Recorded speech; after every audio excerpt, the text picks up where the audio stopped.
Dito sa bayan ng Mangaldan, ating tikman ang pinagmamalaki nilang bongbong.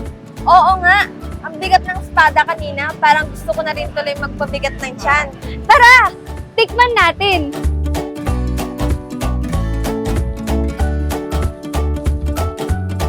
Langhap na langhap ang aroma ng bongbong sa bawat kanto ng Mangaldan na siyang nagbubuklod ng mga pamilya sa hapagkainan. Masarap ang bongbong namin dito sa Mangaldan.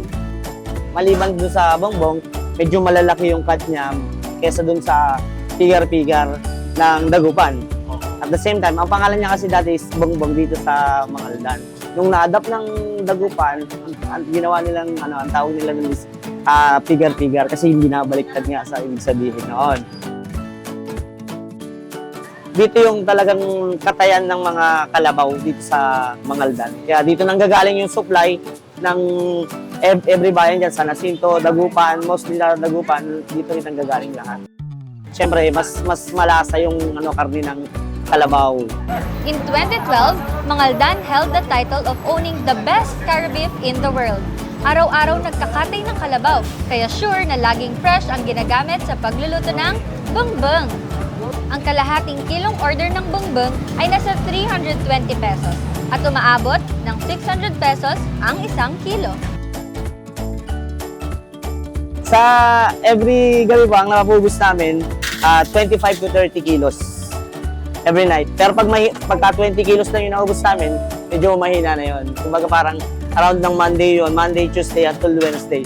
Pero pagpasok ng Huwebes hanggang Sunday, nasa 25 yan to 30 kilos ang napapaubos namin araw-araw dito sa pwesto. Pero most especially, ang pinakasikreto talaga dito is araw-araw kasi na merong katay yung kalabaw. So fresh na fresh yung kalabaw natin, pagkain pa lang, sariling lasa niya talaga.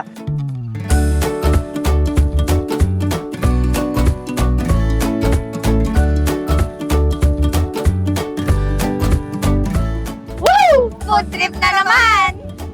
Ata!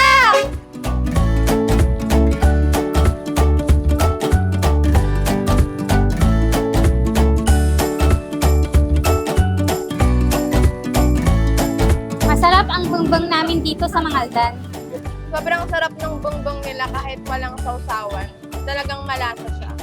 Perfect talaga yung combination ng karne, ng sibuyas at ng gulay. Talagang nagkakaroon pa ng mas masarap na lasa.